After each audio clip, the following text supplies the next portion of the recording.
शरद पवारांनी एखादा मोठा निर्णय घेतला की महाराष्ट्रातच काय देशभरातच उलथापालथ होते। याची पुन्हा एकदा तशीच वेळ येणार की काय अशी चर्चा रंगू लागलेली आहे। कारण शरद पवार उद्या एनडीए मध्ये सुद्धा जाऊ शकतात असा एक मोठा दावा शिंदेंच्या शिवसेनेने केलेला आहे। खरंच तसं आहे का? एकीकडे राज्यात दोन्ही राष्ट्रवादींच्या विलीनीकरणाची चर्चा रंगलेली आहे, तिकडे दिल्लीतही बऱ्याच घडामोडी घडत आहेत। अशात शरद पवार खरंच एनडीए मध्ये जाण्याचा निर्णय घेऊ शकतात का? काय सांगतात राजकीय गणित आणि अंदाज? पाहूया एक स्पेशल रिपोर्ट।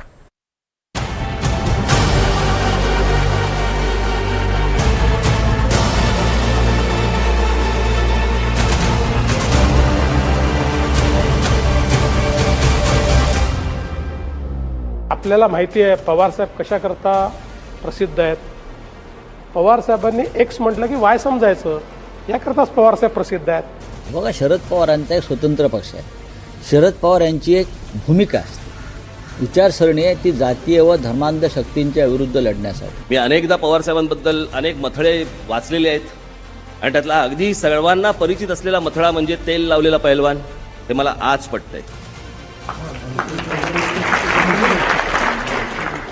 म्हणून शरद पवारच्या मनात काय चाललंय या महाराष्ट्रातल्या राजकारणाला आजपर्यंत कळालं नाही, हे त्यांचं वैशिष्ट्य आहे। शरद पवारांबद्दल प्रत्येकाची ही वेगवेगळी मतं आहेत, पण शरद पवारांबद्दल सगळ्यांचं एकमत आहे ते म्हणजे शरद पवारांच्या मनात काय हे महाराष्ट्राला आजपर्यंत कळलं नाही। याची चर्चा आज का? कारण आज महापालिका निवडणुका तोंडावर असताना दोन मोठे प्रश्न महाराष्ट्राला पडले। एक म्हणजे दोन्ही राष्ट्रवादी कायमच्या एकत्र येणार का, आणि दुसरा प्रश्न म्हणजे शरद पवार एनडीए मध्ये येणार का।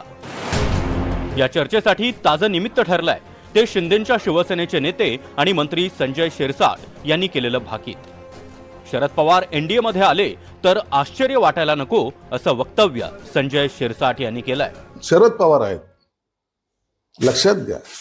शरद पवारच्या अनेक वेळा भूमिका बदललेल्या आपण पाहिलेल्या आहेत, म्हणून आता नवीन काय भूमिका बदलली आणि लोकांना काहीतरी आश्चर्य, अरे बाबा आश्चर्याचा धक्का बसला, असं काहीच नाहीये। उभाठ्याबरोबर ते जातील असं कधी वाटलं होतं का? गेले 2.5 वर्ष सत्ता भोगली, ते सोनिया गांधी बरोबर विरोध करून बाहेर पडले होते, पुन्हा सोनिया गांधी बरोबर गेले। आता ते जर इतर पुन्हा एकत्रित येऊन जर ते एनडीए बरोबर जरी आले तर त्याच्यात आश्चर्य वाटण्यासारखं काहीही नाही। शरद पवारांची एक वैचारिक भूमिका नक्की आहे, पण राजकीय भूमिकेमध्ये शरद पवार फार ताठर नाहीत। उलट त्यांची राजकीय भूमिका लवचिकच दिसते। सर्व पक्षीयांना एकाच वेळी लांब आणि जवळही ठेवण्याची कला शरद पवारांना चांगलीच अवगत आहे। शरद पवार काँग्रेसला विरोध करून काँग्रेसमधून बाहेर पडले आणि पुन्हा काँग्रेसमध्ये गेले। सोनिया गांधींच्या परदेशी मुळाच्या मुद्द्याला विरोध करून राष्ट्रवादी काँग्रेसची स्थापना केलेले पवार काँग्रेसबरोबर सत्तेत जाऊन केंद्रीय मंत्री झाले। शिवसेनेबरोबर पवारांचं कधीही जमणार नाही ही काळ्या दगडावरची रेग वाटत असतानाच शरद पवारांनी शिवसेनेबरोबर सत्तेत जाऊन ठाकरेंना मुख्यमंत्री केलं। एवढंच काय तर 2014 मध्ये स्थिर सरकारच्या मुद्द्यावर शरद पवारांनी भाजपला बाहेरून पाठिंबा दिला होता। हे सगळं पाहतात शरद पवार एनडीए मध्ये आले तर आश्चर्य वाटायला नको असं शिवसेनेचे नेते म्हणतात। शरद पवारांचा एनडीए मध्ये येण्याचा प्रवास सुरू झालाय, याला आधार देणारी ही बरीच कारणं आहेत। गेल्या काही दिवसात दोन्ही राष्ट्रवादीच्या नेत्यांच्या दिल्लीतल्या बैठका वाढल्या। सुप्रिया सुळेंनी अमित शहांची भेट घेतली होती। प्रफुल्ल पटेल यांनी काही दिवसांपूर्वी पंतप्रधान मोदींची भेट घेतली। सुप्रिया सुळेंचे भाजपबद्दलचे सूर बदलले। शरद पवार मत चोरी आणि ईव्हीएमच्या मुद्द्यावर फार आक्रमक झाले नाहीत।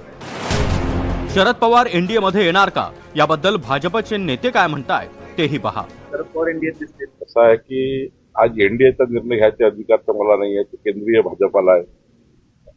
आमचे पंतप्रधान नरेंद्र मोदीजी, माननीय अमितभाई शहाजी, नड्डाजी आणि आमचे वरिष्ठ नेते ठरवतील।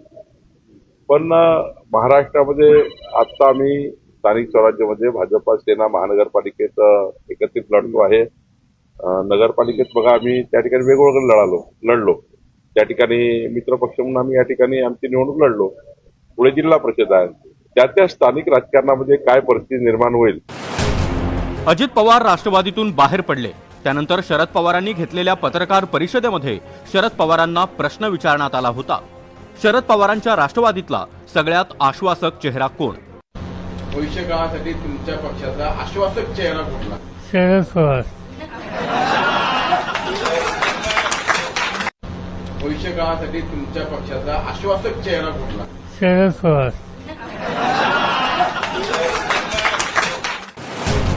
त्यावेळी शरद पवार हाच राष्ट्रवादीतला आश्वासक चेहरा असं शरद पवार म्हणाले होते. मात्र आता शरद पवार हे 85 वर्षांचे आहेत. अजित पवार परत आले तर त्यांना परत घेऊ असं वक्तव्य शरद पवारांनी विधानसभा निवडणुकीपूर्वी केलं होतं. मात्र विधानसभा निवडणुकीत अजित पवारांची सरशी झाली. त्यामुळे स्वतःचा पक्ष अजित पवारांच्या पक्षात विलीन करणं हे पवारांसाठी जास्त सोयीचं होणार आहे. शरद पवार वगळता पवारांच्या राष्ट्रवादीत आश्वासक आणि नवं नेतृत्व जे पक्ष एकसंध आणि मजबूत ठेवू शकेल असं नेतृत्व तयार झालेलं नाही. शरद पवारांचं राजकारण हे कायम प्रॅक्टिकल राजकारण राहिलंय. शरद पवारांचे समकालीन नेते देवेगौडा, लालू प्रसाद यांच्या पक्षाचं काय झालं हे पवारांच्या डोळ्यासमोर आहे. मात्र शरद पवार त्यांच्या राष्ट्रवादी पक्षाची उत्तम सोय लावतील. त्यासाठी शरद पवार स्वतःच कदाचित अजित पवारांच्या राष्ट्रवादीची किंमत वाढवतील. सगळ्यात महत्त्वाचं म्हणजे उद्या दोन्ही राष्ट्रवादी एकत्र आल्या तर आश्चर्य वाटायला नको असं स्वतः शरद पवार यांनीच म्हटलं होतं. या सगळ्या कारणांमुळे शरद पवार पुढच्या काळात एनडीएमध्ये जातील अशी शक्यता आहे. शरद पवारांच्या एनडीएमध्ये जाण्यावर दिल्लीचं काय मत आहे ते अजून समजायचं आहे. फक्त शरद पवारांनी शेवटच्या काळात तडजोड केली असं शरद पवारांबद्दल बोललं गेलं तर काय, याचं उत्तर शरद पवार काय देणार याची उत्सुकता आहे. पण पवार राजकारण कोळून प्यायलेले आहेत. त्यामुळे पवारांचं एनडीएमध्ये जायचं ठरलंच तर या सगळ्या प्रश्नांची उत्तरं पवारांकडे तयारच असतील. कारण ते पवार आहेत. Bureau report, NDTV Marathi, Mumbai.